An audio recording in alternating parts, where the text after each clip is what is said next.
Bom, gostaria de convidar você que está aí assistindo, que pôde assistir a peça, comentar aqui quais foram as sensações que você teve a partir da peça. O que você sentiu? Qual foi a cena que você achou mais marcante? Uma palavra assim que ficou, né? Manda aí pra gente poder juntar, mesmo estando separado, tá bom? Bom, vamos seguir com a nossa parte de debate. Hoje nós vamos ter um debate sobre branquitude. O que será que é isso? Para a gente poder pensar sobre isso, a gente vai ter a presença aqui do Edgar e da Marília, que são integrantes do Núcleo de Estudos sobre Branquitude. E também teremos a nossa atriz da peça, Tassiana Carli. Sejam bem-vindos.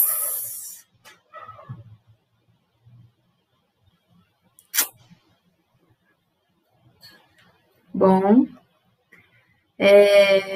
gostaria de, assim como eu fiz com as pessoas que estão assistindo, para mandar seus comentários, perguntar para vocês, que são os convidados para o debate, sobre quais sensações vocês tiveram a partir da peça, o que provocou em vocês, e pedir para vocês fazerem uma introdução também sobre vocês, falar um pouquinho sobre vocês, se apresentarem, tá bom? Convido a Marília a começar a falar um pouquinho aí sobre a peça e sobre você também. Olá, boa noite. Eu sou Marília Faco, psicóloga e uma das componentes do NEB, do Núcleo de Estudos da Branquitude.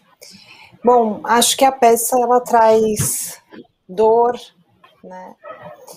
Ela traz uma realidade, muitas falas ali.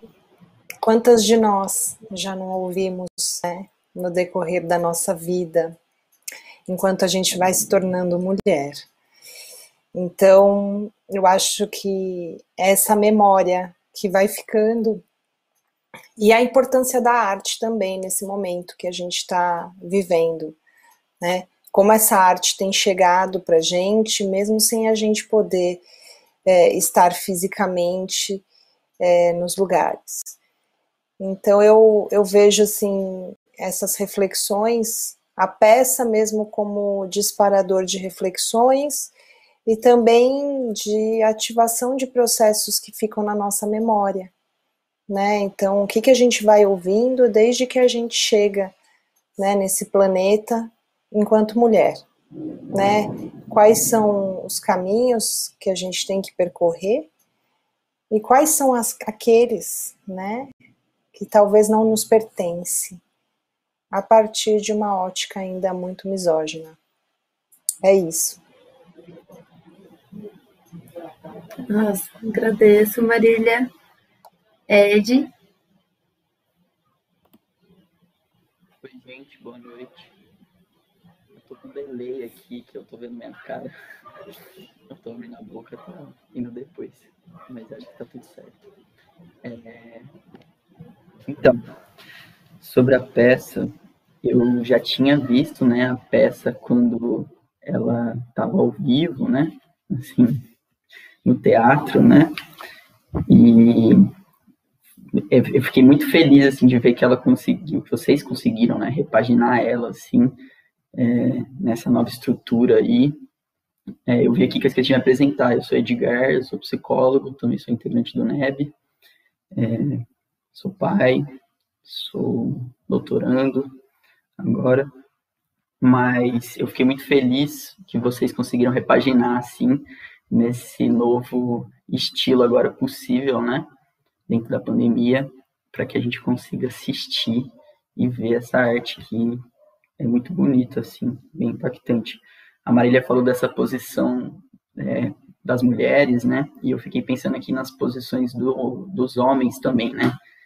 Teve uma parte que o Rafa, vou chamar o Rafa, que é o ator, né, ele fala que foi além daquilo, a Maria do Socorro foi além daquilo que um homem poderia aguentar.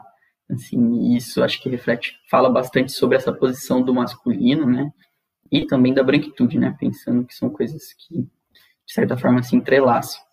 Que é esse lugar rígido, né? Essa posição rígida que os homens são colocados e essa dificuldade que a gente vai ter, então, de acessar esses outros conteúdos, assim. E aí ver essa peça, assim, acho que é muito importante, né, pra gente conseguir pensar sobre isso, assim, sobre como essas estruturas rígidas vão influenciar depois nessas violências, né, aí que a gente vai ter. Sim. E você começou, né, Ed, já trouxe o tema até aí. Que é branquitude, então nós estamos aqui assistindo uma peça, Sou Mulher, Não Serei Outra Coisa, e a proposta é que a gente consiga fazer essa interlocução com esse termo aí, que tem surgido bastante nas redes, tem surgido bastante em alguns espaços, ainda não tanto quanto seria importante, né? Mas a gente tem algo está se falando sobre isso. E então, assim, qual é essa questão da branquitude? O que é discutir branquitude? O que é isso? Convido a Marília de novo a abrir o debate aqui sobre branquitude. São estruturas, né? São estruturas das quais a gente está localizado e muitas vezes estruturas de poder, né? Subjetivos, objetivos, materiais, inúmeros privilégios, né? E que muitas vezes nós, pessoas brancas, percebemos, né? Damos isso como eu não gosto de usar essa palavra, mas o normal, o dado, o colocado, né? E muitas vezes a gente não reflete.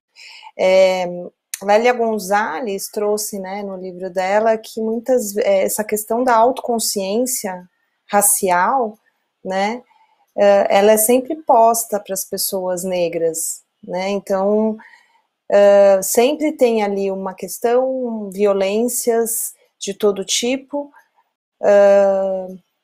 e a gente, enquanto pessoa branca, nem se nomeia, né, enquanto pessoa branca, né? Então está dentro dessa estrutura, e para mim tem muito a ver com isso também, né, desse processo como um todo, de você começar a ter essa consciência racial, autoconsciência racial, nomear as coisas, né, para que você possa entender também qual estrutura você está.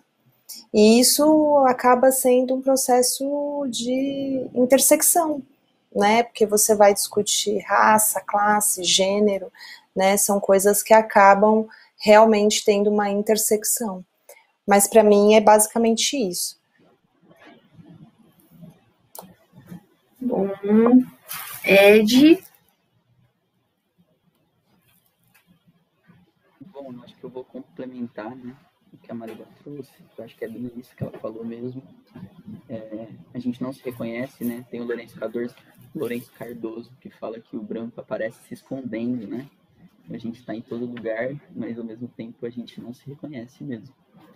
Então é a partir dessa questão, né, da violência de gênero que a gente também consegue olhar para essa questão racial, né, que são questões que vão se entrelaçar, e aí a gente consegue olhar para esse sujeito, então, que está para além das suas características biológicas, né, está inserido dentro de um contexto social, dentro de um contexto político, dentro de um contexto cultural, e aí a gente consegue olhar, então, para essas categorias sociológicas, né, que a gente pode analisar e refletir sobre a branquitude, sobre as masculinidades, e aí fala, portanto, também desse, talvez, sujeito branco, né, desse homem branco, né, que é representado, pode ser representado aqui por mim, mas num caráter mais simbólico, né, enquanto um sujeito simbólico, que dentro de uma construção social que vem do colonialismo, né, pensando no Brasil, na forma como a gente foi colonizado, vai garantir determinados privilégios, né, mas sem perder de vista que também perde parte da sua humanidade, né? O Fanon fala que o racismo desumaniza as pessoas brancas e desumaniza também as pessoas pretas, né? E acho que quando a gente é colocado nessa posição social, né? A branquitude consegue voltar e pontuar, né? Algumas... Desculpa, eu me perdi aqui, mas nessa questão de pontuar a branquitude, antes de caracterizar o que é branquitude, eu acho que vale a pena falar sobre a importância dos movimentos sociais, né? Do movimento negro, do movimento feminista, para que hoje a gente consiga estar aqui hoje falando sobre isso, assim.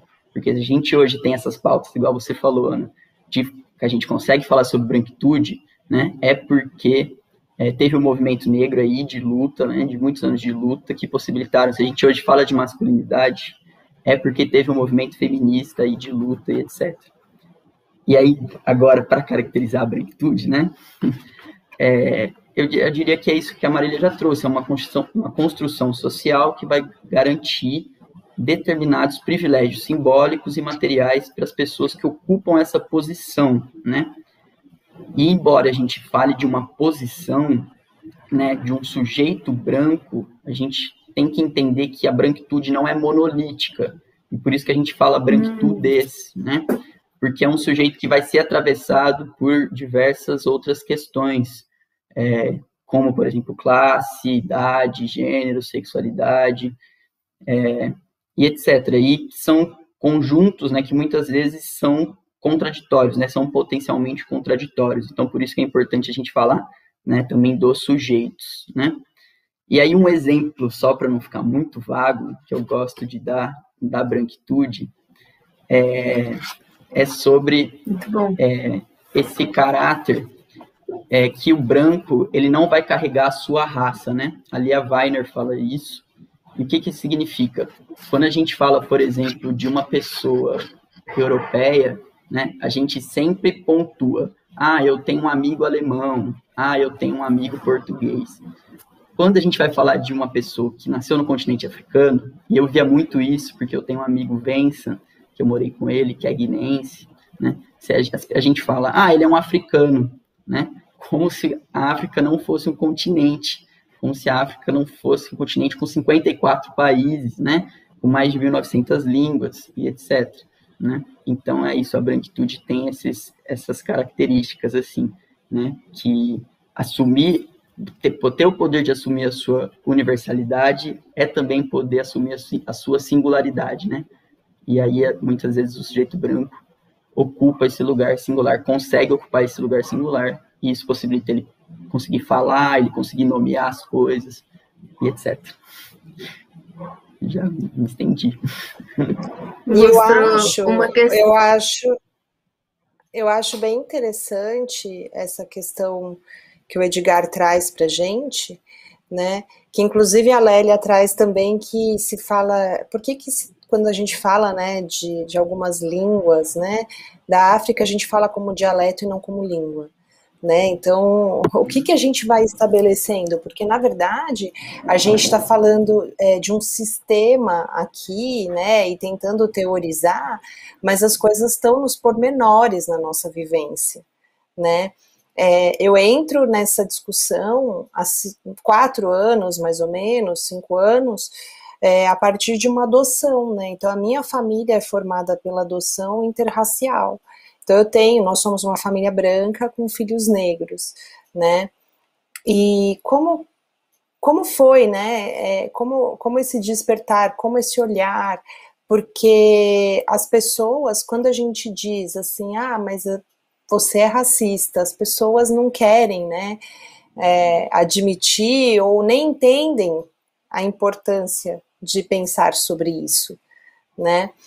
E muitas vezes, nessa vivência cotidiana, é que eu fui me aproximando de vários tipos de violências subjetivas, das menores possíveis, né? Então, assim, só para vocês entenderem, outro dia eu estava caminhando com os meus filhos na rua, meus 2 cachorros e meus filhos. E uma pessoa X, que eu nunca conheci, que eu não vi, se aproximou de mim e falou assim: você não tem medo de sair com eles na rua? E eu disse, aí eu olhei para os cachorros, né? Aí eu olhei e falei: não, eles são bonzinhos, né? Estão na coleira. Não, aquelas crianças. Não, né? Assim, eu não entendi muito a pergunta. E aí ele disse assim: nossa, você é uma ótima patroa por cuidar tão bem assim do filho da empregada. Para uma pessoa ter a liberdade, assim, achar que pode fazer esse comentário, é porque na cabeça dela não parte nenhum outro tipo de possibilidade. Entende? Aí a gente discute, pode discutir inúmeras questões, né? Então, a gente pode partir daí, inclusive, assim, quem é essa empregada, né? A partir do nosso inconsciente, consciente colonial, né? Que vai se constituindo historicamente. Então, quem é essa pessoa? Quem é a outra? Né?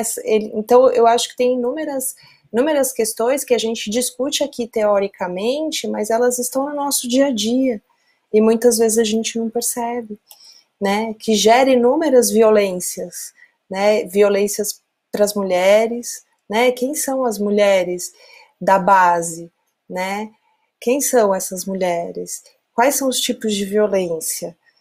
Né? Então eu acho que ficam aí essas reflexões também a partir do que o Ed trouxe. Sim. Posso acrescentar, Ana? Sim. Antes de você... Acrescentar não, né? Dialogar. Sim. Só tendo mais calma por conta da tradução de Libras. Bom, eu ouvindo aqui, né, o Ed, a Marília, eu também sou integrante do NEB, do Núcleo de Estudos sobre Branquitudes, e é isso que eu queria pontuar, o Ed já trouxe um pouco também, né, o quanto é importante a gente entender que a branquitude, ela não é uma categoria dada, né, ela está sempre em relação a uma outra, a um outro, enfim, e ela sempre se dá enquanto uma construção social, né? E nesse sentido, o que eu quero dizer é o quão importante é a gente não desconsiderar as interseccionalidades, né, de classe, de gênero, sexualidade, etária e de localidade também, né? Porque as branquitudes são entendidas de diversas formas, dependendo da localidade em que a gente se encontra, né? Então, a gente nunca pode definir a branquitude quanto uma categoria dada, né? E dialogando um pouco com o que eles trouxeram, com o que a Marília e o Ed trouxeram também, da branquitude enquanto esse lugar de poder, né, simbólico, material, enfim, e do não reconhecimento enquanto o nosso reconhecimento enquanto pessoas brancas, enquanto pessoas racializadas, né? Então, quem tem raça é sempre o outro. A gente nunca enxerga a raça branca enquanto raça, né?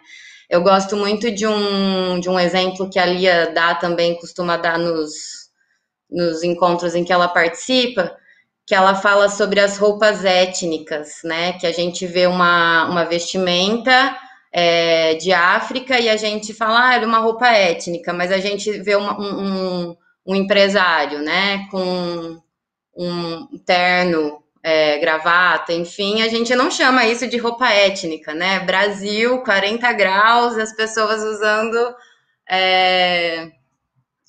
terno e gravata, né?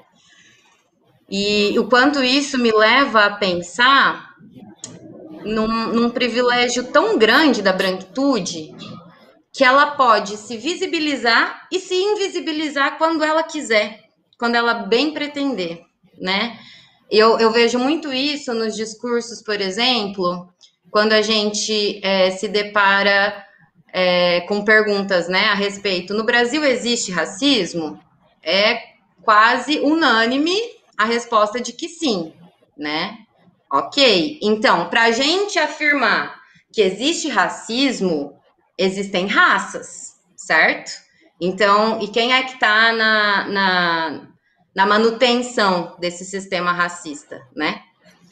E então, nesse momento, parece que há um reconhecimento de raça, ok? Mas aí você pergunta para a pessoa: você é racista? Como a Má trouxe também, né? Que também me lembra muito da fragilidade branca, que depois a gente pode entrar um pouquinho. E aí, ninguém se assume racista, né? Todo mundo se apoia nesse discurso da democracia racial, né? No Brasil não existe branco, não existe negro, somos todos mestiços, né? Então é um privilégio violento, né? E de extermínio mesmo, e essa branquitude, deixando muito bem entendido aqui também, que a branquitude não é um ataque às pessoas brancas, né? Na verdade, é um chamamento, é um convite para a gente repensar a nossa posição racial, a nossa posição social, considerando todas as opressões, mas entendendo que são de diferentes origens, né? Então, enquanto brancas, nós temos privilégios raciais. E aí me veio muito essa questão, né, do poder ser invisível e visível quando bem se entende, né? Que eu acho que entra um pouco também na questão da fragilidade branca, quando essas pessoas são convidadas a pensar na sua responsabilidade dentro desse sistema racista, né?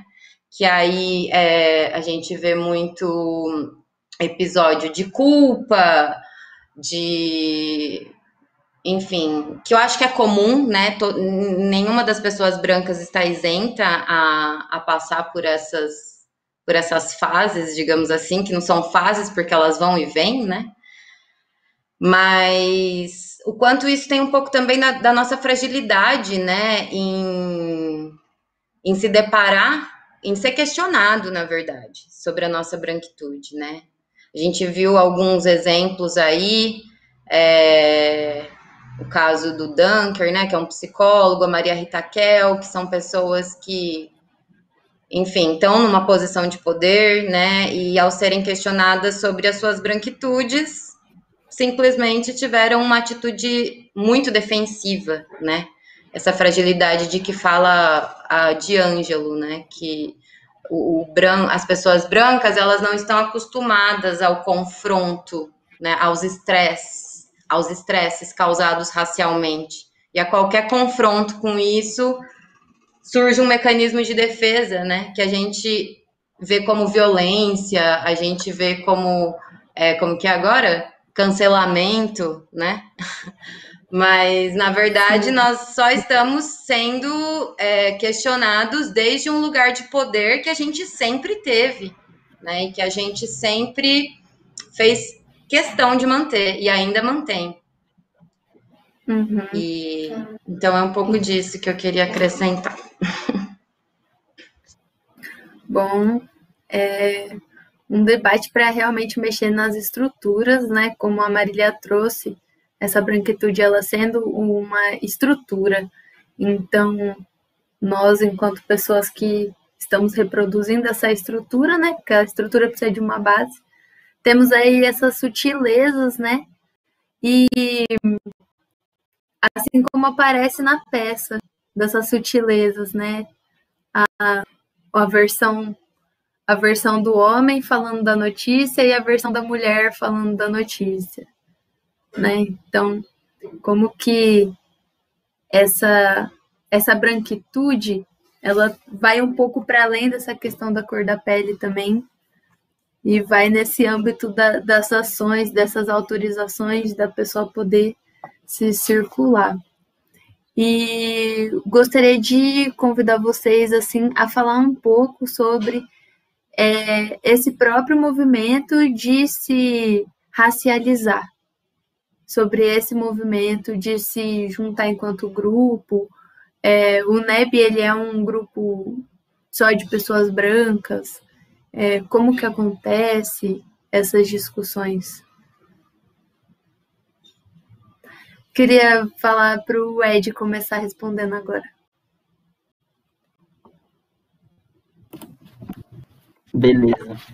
Então, a hora que a Tassi falou, me veio muito essa questão, assim, dessa ligação da branquitude também, desse momento defensivo, né, de quando a gente não tem consciência da gente, que a gente coloca a culpa no outro. E como isso aparece na peça, né? Porque a hora que o Rafa tá falando, né, sobre a Maria do Socorro, eu até anotei aqui, ele fala, Maria do Socorro é um barulho seco de um tiro no meio da noite.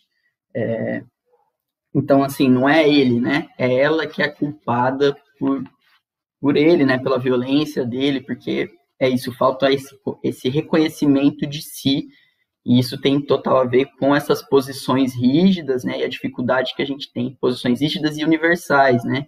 Que tanto a branquitude quanto acho que a masculinidade, cada uma dentro das suas particularidades, né? Claro, mas tem muito, assim, assumem muito essa posição defensiva, assim, né? Eu acho que é a Grada Quilomba que vai falar sobre esse mecanismo, né, psíquico, né, que a gente chama de repressão, né? O Freud chama de repressão, que é quando a gente não quer ter contato, né? Então a gente tenta afastar da gente, a gente nem escuta isso, né? Então a gente não traz para nossa consciência para ter esse contato. A gente tenta deixar no outro e não ter contato com isso, né? E aí, de certa forma, isso acaba vindo à tona e vem, né, nessas violências que, quando a gente não se reconhece, quando a gente não pensa sobre a nossa posição, sobre os nossos privilégios, vai vir de forma mais pesada, talvez. Eu acho que é isso, acho que o NEB, né, vem nessa perspectiva, assim, né? Nós somos um grupo de pessoas que estavam pensando sobre esse tema, né, que estavam discutindo sobre essa temática, né? Eu pesquisei sobre as relações étnicas no mestrado, né? A Tassi também, acho que a Marília também, né? Assim, a gente estava tendo contato com essas questões de relações étnicas, né? Não especificamente da branquitude, no meu caso. E aí, quando eu descobri o NEB, eu falei, nossa, quero saber mais disso. E fui atrás e fui entendendo, né? Reconhecendo a importância de falar sobre branquitude para que a gente consiga abrir novos campos mesmo de possibilidade, né? Quando a gente consegue se juntar em conjunto, então, né, em grupo, para olhar para como a nossa sociedade se construiu, né, e como isso vai afetar as nossas histórias pessoais, né, e a forma como a gente age, né, porque vai ter um reflexo, né, uma influência em como a gente age, a gente consegue, então, desenvolver uma consciência, eu acredito, né, sobre esses processos históricos, e a partir disso a gente pode identificar, né, o que a gente está reproduzindo, né, dentro dessas categorias ideológicas, eu diria, né, porque a gente assume certas ideologias como tidas como universais, né, e se a gente não pensa sobre isso, a gente vai apenas reproduzir. Então, a importância da gente se juntar em grupo e debater sobre isso é para a gente conseguir ter essa consciência, né, tornar-se consciente, de certa forma. Acho que é isso, de maneira geral. Agradecemos. Marília? Bom, para mim o NEB foi um encontro muito importante, né, de entender e também da gente poder compartilhar, né, os nossos processos, cada um com os seus, né, individuais, que se cruzam no coletivo, né, então eu acho que é interessante estar num coletivo para poder discutir, né, o que a gente vai... como que a gente pode pensar, né? Como que a gente pode pensar em alternativas? Como que a gente pode compartilhar, né? O que a gente tem pensado? O que a gente tem pensado? E também, assim, é uma ótima oportunidade para a gente estudar. Então, a gente não discute, conversa, a gente parte também da teoria, né? Então, são textos e depois discussões e trocas muito importantes, porque às vezes a gente pensa de um jeito, o outro pensa do outro, e o jeito que eu pensava, ele vai se ampliando, né? Então, estar em rede, né? Eu acho que, para mim, é o mais importante, e é essa questão que o NEB me traz. Interessante. Tá, se você gostaria de comentar? Sim. Bom, o NEB eu acho que surge disso mesmo, né, que Edgar e Marília trouxeram. Na verdade, ele surge de conversas de corredores, né, na Unesp Assis, em que a gente tinha um grupo de pessoas que começaram a se questionar, né, sobre a própria racialidade, sobre essa posição de poder enquanto pessoas brancas no espaço acadêmico, né, elitista, majoritariamente branco, né, inclusive no corpo docente, em todos os âmbitos. E esses incômodos começaram a surgir, então, né, a partir de posições também do movimento negro, né, a gente tem o coletivo Dandara, na Unesp de Assis, que também promove a Semana de Consciência Negra e de Visibilidade Negra, enfim, né, que também acabaram chamando, convidando a gente, né, para esse reconhecimento, para essa responsabilidade mesmo, né, enquanto pessoas brancas, assim. E foi a partir disso, né, desse andar, que o ano passado, com o início do isolamento, a gente encontrou a oportunidade, né, de poder criar esse grupo no ambiente virtual. E como a Marília trouxe também, né, a gente parte muito da teoria, mas também muito das nossas experiências, né, do nosso cotidiano, porque a gente também entende que falar de branquitude não se restringe a um espaço, né, relações étnico-raciais, elas estão em todos os âmbitos da nossa sociedade, né, por mais que a modernidade tenha fragmentado isso, né, de maneira proposital, como um projeto mesmo, mas está tudo interligado, né?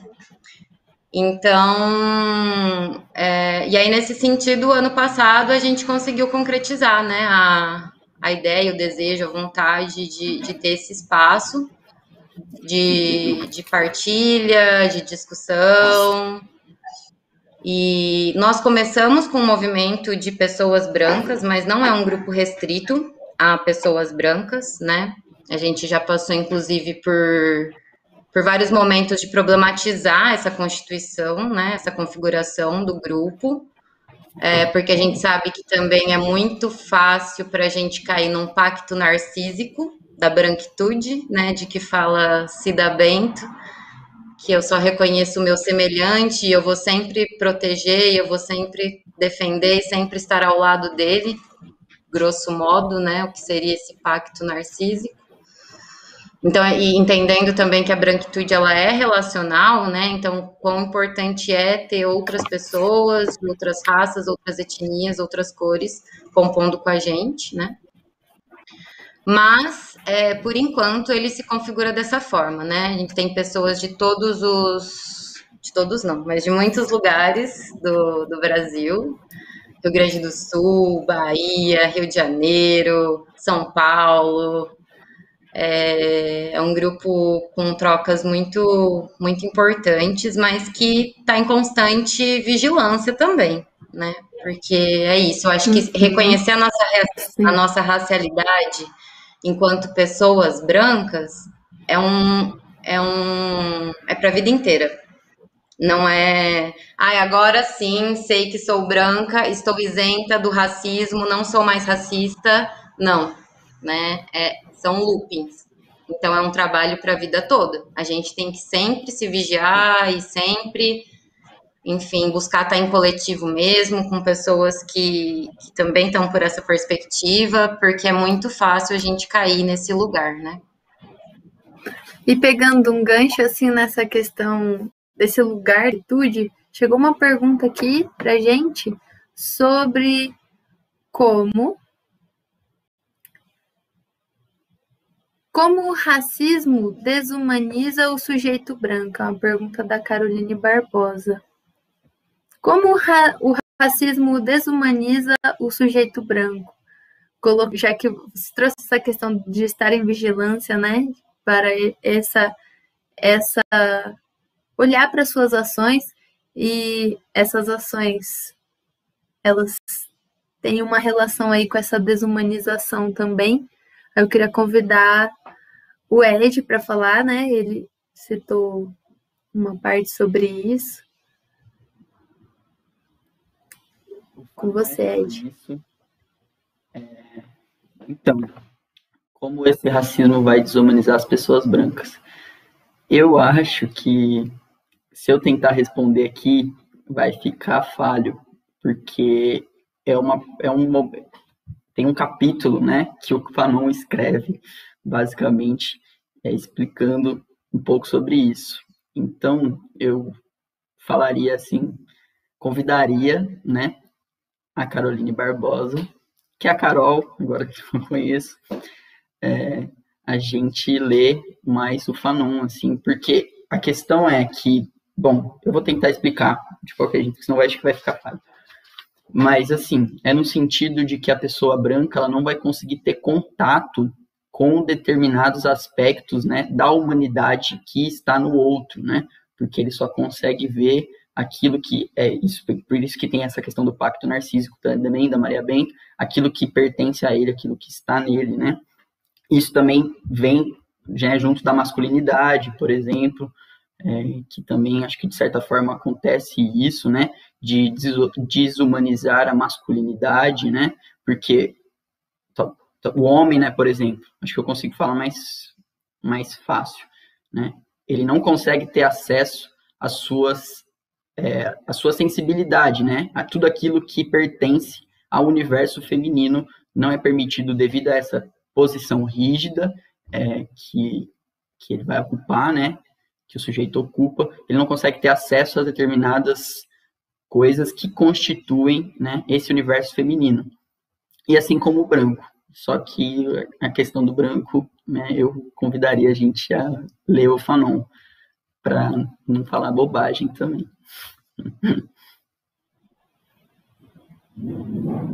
Marília, você gostaria de comentar? Eu acho que nós vivemos, né, com outras pessoas. Então, o nosso processo de humanização, ele passa por tudo isso, né? E quando a gente, o Ed trouxe o Fanon, mas a Grada Quilomba também traz essa perspectiva do eu e o outro, né? Então, quando eu deixo de pensar na minha própria questão racial, né? Como que está o meu processo de humanização, né?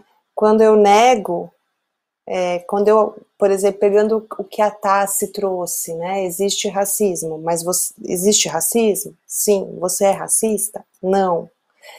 E aí você traz essa questão no processo de humanização mesmo. Então, como que é esse encontro eu e outro? Né? Como que é a nossa experiência em comunidade, a nossa própria socialização mesmo. Então, eu fico pensando muito nessa questão da importância, da necessidade e da urgência do desenvolvimento da consciência racial, autoconsciência racial, a partir dos processos de letramento, né? Que a gente possa nomear as coisas sem que a gente entre em processos de fragilidade, né? Porque as coisas, essas têm nome, né? E às vezes a gente não diz que a pessoa é negra e que é moreno, às vezes com medo de magoar essa pessoa, né? E aí entra muito aquela discussão Eu devo chamar de preto ou de negro, né? Ou eu tenho uma amiga XYZ, mas quando eu vou falar da minha amiga negra, eu sempre tenho que colocar um marcador. Por quê? Isso tudo, gente, é processo de humanização, entende? Isso tudo é processo de desenvolvimento da gente na sociedade. Então, que de certa forma, né, por exemplo, eu tenho filhos, então como isso é passado para o meu filho? Então, discutir essas questões, considerando o processo de humanização, de desenvolvimento de pessoas, ele é importante, inclusive, eu defendo muito para crianças brancas, né? Então, assim, como que a gente vai educar, como que a gente vai trabalhar esse desenvolvimento de humanização mesmo, né? Então, acho que mais da perspectiva da nossa consciência a partir de processos de letramento. Eu penso nisso, assim, quando a Carol traz, mas muito mais inspirada pela Grada, não pelo Fanon. É porque eu falei pra gente ler o Fanon, porque o Fanon vai explicar isso a partir da dialética do ego, do senhor e do escravo. Então é uma coisa assim bem complexa mesmo, que eu acho que se eu tentar falar aqui, eu vou acabar me contradizendo, mas eu acho que a Marília conseguiu sintetizar bem, assim, parte dessa explicação. E você, Tassi? Eu também concordo que a Marília conseguiu explanar muito bem, mas eu também penso nessa desumanização de lugares diferentes, né? Porque enquanto um não é reconhecido enquanto humano, o outro não reconhece enquanto humano, né? E o quanto não reconhecer o outro enquanto humano também nos desumaniza, que eu acho que dialoga muito com o que a Marília trouxe, né? Mas só fazendo um adendo nessa questão que eu acho que são processos diferentes, né, de desumanização. Né? Mas, Vindo de um lugar. Mas, Tassi, já não era para ser humano, né, o outro, né? Quando a gente pensa nas políticas eugenistas, quando a gente pensa na própria Constituição, né, no projeto político de nação do Brasil, após a abolição, na Primeira República, não era mesmo para ver com esse olhar de humanizar o outro, né? Agora parece até que a gente está nas discussões de dentro do NEB, mas é exatamente isso. Não era um olhar de humanizar o outro, então também não é da nossa, eu não sei se eu vou falar um termo, eu sou psicóloga, mas talvez de consciência coletiva, sei lá, me veio essa palavra na cabeça, mas talvez não seja o melhor termo. Mas não é isso, porque a gente vem, né, de processo de constituição histórica de que a gente não tinha que humanizar porque esse outro era inferior, né? A gente precisava branquear o Brasil, a gente vê inúmeras políticas de incentivo à imigração. Então, assim, quando a gente parte para esse olhar da consciência racial, é que a gente pode pensar a partir dessa perspectiva que você está colocando, que é extremamente interessante. Mas a gente foi ensinado e continua sendo. Quando eu digo que é nas menores coisas, gente, é nas menores coisas, que 2 crianças pretas não podem morar no bairro que elas moram. Meus filhos, entendeu? São muitos, e isso não é humanização, por exemplo, ou desumanização, enfim, aí a gente pode até pensar na questão da dialética mesmo. Mas é isso, são nas pequenas coisas. Nós fomos ensinados, né, de inúmeras formas. Né? Entra numa loja de brinquedo e procura uma Barbie, vai na prateleira, boneca não, mas assim, prateleira de Barbie. Eu deixo aí, faço esse convite para quem está assistindo, né? E veja se você encontra uma Barbie negra na primeira, assim, aparente, né? É esse o meu convite. Então, assim, a gente passa a entender os processos de humanização e desumanização também por outras vias, né? Sim.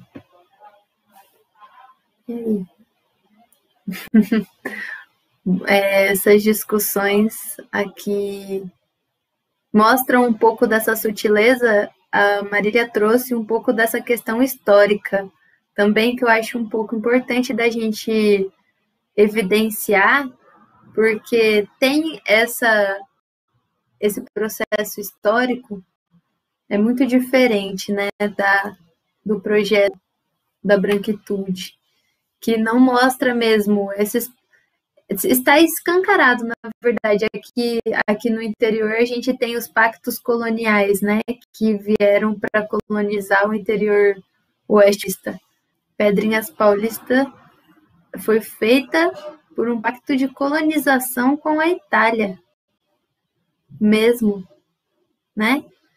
E enquanto os indígenas só foram reconhecidos enquanto pessoas na Constituição de 88.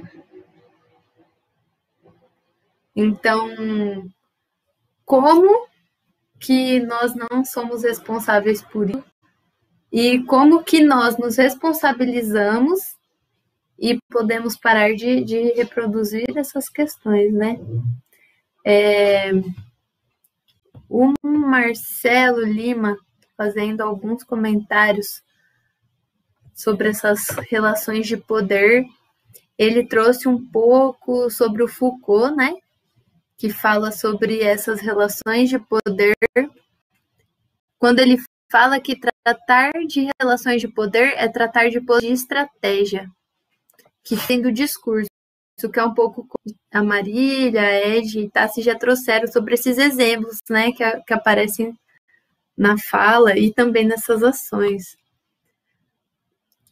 Falou também que falar de branco é necessário para se reposicionar nas lutas contra a violência chamada racismo. E agrada sucesso para pensar em outras coisas as armadilhas cotidianas do racismo. Assim, nós temos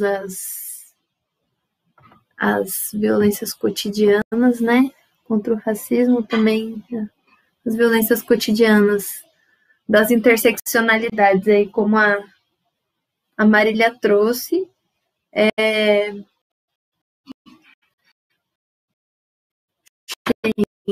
eu acho que a gente pode ir caminhando para isso, né? Vê aí? Alô? Tá cortando, amiga. Não deu para ouvir a sua última fala. Bom. Eu vi a cara de vocês só fazendo assim. O que está acontecendo? Os debates sobre branquitudes continuam no NEB. A gente vai encerrando por aqui hoje, lembrando para todas as pessoas que estão aqui nos ouvindo que no sábado, dia 20, nós teremos o bate-papo com o Zimbauê. E aí nós vamos falar sobre a questão do racismo pela ótica de mulheres negras. Com a gente nesse debate. Então, vale a pena aí a gente seguir nessa interseccionalidade, escutando, que é nessa posição de ser humano que a gente podendo olhar para as questões das pessoas. Aí segue aqui a nossa agenda. Gente, quando a gente pode olhar para essas questões e pode conversar e pensar estratégias, a gente está abrindo aí portas para a nossa humanização, que é trazer aí essa luta contra a violência desse jeito, né, entre humanos. Estranho. Convido vocês, então, a fazer uma fala, né, de finalização desse debate, desse bate-papo. E Marília, convido você a começar. Desculpa interromper. Só problemas técnicos. A gente só não pode esquecer depois de falar do sorteio, do resultado final. Não sei se você ia falar antes ou depois. Mas ok, eu ia vou falar deixar a galera. Ah, desculpa, fiquei preocupada de não rolar. Tranquilo. Eu estava aqui procurando um trecho, né, do livro da Grada, que ela fala assim, ela traz essa perspectiva da nossa consciência e fazendo um link com o que a Tassi e o Ed trouxeram, como a gente pode, né, cotidianamente pensar nas nossas práticas, nas nossas ações, né, então, e desenvolver esse processo de consciência, né. Eu acho que, em primeiro lugar, entender a estrutura, entender a história, né, entender que o que a gente vê hoje é fruto, né, de uma história, e uma história que beneficia um lado em prol da exploração de outro, né, e que isso ainda se reproduz, né, se reproduz em inúmeras formas, né? Então, eu acho que para mim a ideia é sempre uma reflexão, não para a gente se livrar da nossa culpa branca, né? Porque a culpa branca, ela vai existir, mas no sentido da gente ir tendo mais consciência e pensando em possibilidades de verdade. Acho que é isso.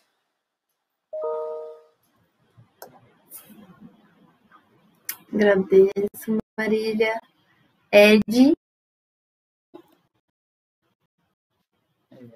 Então, eu fiquei pensando aqui na questão da Carol ainda, tá ressoando aqui. Acho que vai ficar, né? Bora. Um tempo. Mas eu fiquei pensando nessa questão da desumanização, e aí o que me veio, assim, da gente pensar, né, qual é o lugar que, então, pensando no curta, né, também, né, sou mulher e não seria outra coisa. Qual é a posição que esse homem negro e qual é a posição que o homem branco, né, vai sofrer em decorrência da violência, né, dessa violência doméstica. Tem um texto do Davidson Nozzi, que é um dos pensadores assim de Fanon brasileiro, que no livro Feminismos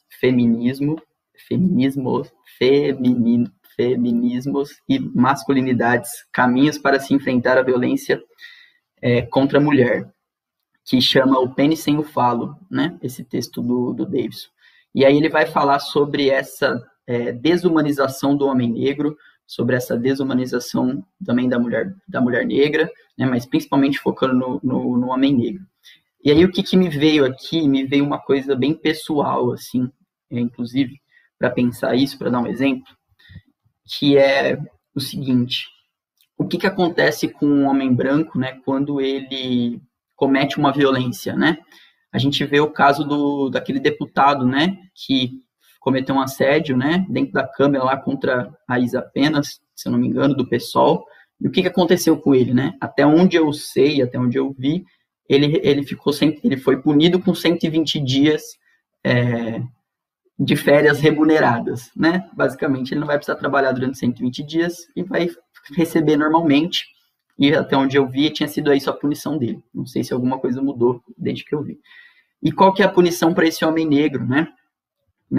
Pensando que existem instituições, né, cristalizadas que são feitas para manter essa ordem social. Então, para fazer com que os indivíduos continuem nessa posição e continuem a exercer, né, a sua posição para que as classes, para que não ocorra uma mudança de classe, né, uma mudança de gênero, uma mudança de raças, etc., né, uma mudança no sentido de revolução, né. E aí teve um caso pessoal, né, que é o irmão de um amigo que foi assassinado pela polícia há um mês, mais ou menos, atrás, quando os vizinhos, né, chamaram a polícia porque ele estava discutindo com a esposa.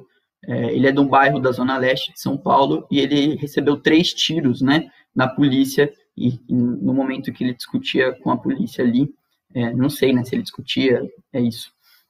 Mas, assim, por que a polícia se sentiu autorizada a atirar nesse homem negro, né? E por que a polícia enquanto uma instituição, né? Existem diversas outras instituições, aí, a academia, inclusive, é uma delas.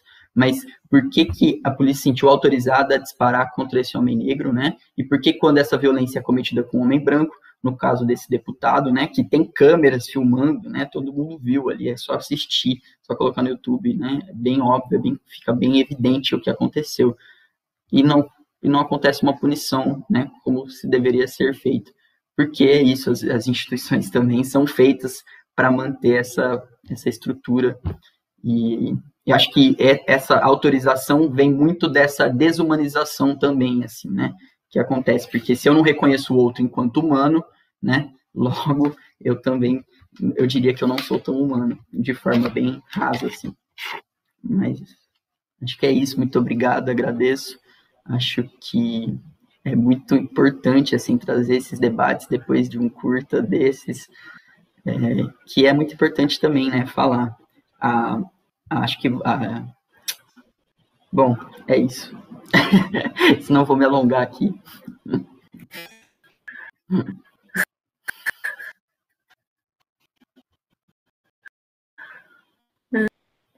Quiser falar?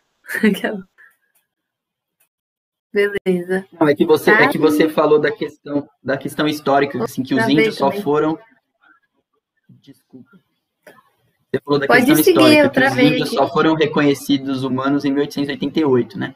E aí eu estava lendo hoje, nesse livro do Feminismos e Masculinidades, Novos Caminhos para se Enfrentar a Violência contra a Mulher, e tem um trecho também da Anna Bey, que ela vai falar que até 1930, né, o homem tinha o direito de assassinar, né, a sua esposa, se ela cometesse adultério. Então, isso está na lei, e a gente... né, que resquício é esse, né, que a gente tem. Então, qual que é? Por isso que a importância da gente olhar para a nossa história, né, para como a nossa sociedade foi construída e aquilo que ressoa ainda na gente, né, dentro das nossas posições. Agora, acho que é isso. Sim, sim.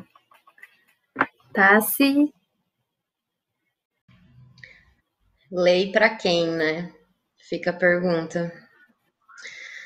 Que eu não vou me alongar, não. Só vou agradecer a todos que puderam comparecer na transmissão, no debate, um debate tão urgente, necessário, né? Como pontuaram no chat, o primeiro passo é se reconhecer, né? É se reconhecer nessa posição social de privilégios.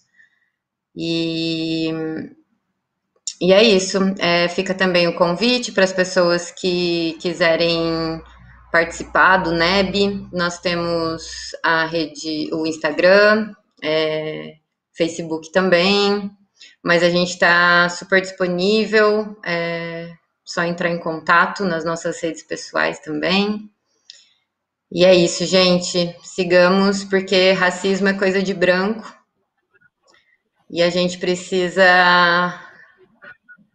começar a entender isso e agir a partir de. Sim. Como fala o Fanon, né? Você quer ser branco ou você quer ser livre? Quer ser humano? Como, né? Galera, vamos continuar discutindo, continuar movendo as estruturas, né? Agradeço muito aí o debate, muito importante aí para a gente ir se racializando e compreendendo como que a gente pode se tornar humana, né? Superar um pouquinho esses processos históricos que uma parte da população da Terra vem criando aí. Não acabou aí. Nós temos a divulgação da pessoa que ganhou no sorteio. Foi sorteada aqui uma blusa dessa, ó, linda. Sou mulher e não serei outra coisa. E em parceria com o Abraça Galpão Cultural aqui de Assis, foi sorteado uma camiseta e uma caneca maravilhosa do movimento Esse Ponto de Incrível aqui de Assis, que é o Galpão. E foi a Bárbara, desculpa, eu juntei aqui. A Vitor Bárbara Vedovato. Foi a ganhadora do sorteio. A gente vai enviar. Quem não ganhou tem a chance de ganhar ainda. Vai ter mais 2 na página da companhia Burnout Bugigangas. Então você vai lá, curte, compartilha. A gente vai ter mais 2 sessões. As pessoas que não viram ainda, as suas amigas que não viram ainda essa peça, os seus amigos que não precisam ver, não precisa discutir aqui. Vamos transformar as coisas também para os nossos amigos, que é melhor. É isso. Temos mais 2 sessões, dia 20 e dia 26. Chama todo mundo, agradeço aí. Os debates seguem no NEB também, então curte lá e compartilha essa iniciativa. E agora sim, até mais. A gente se encontra aí no sábado de novo. Tchau, tchau. João da Piedade baleou Maria do Socorro na véspera do dia de João da Piedade atirou em Maria do Socorro. João da Piedade. João da Piedade.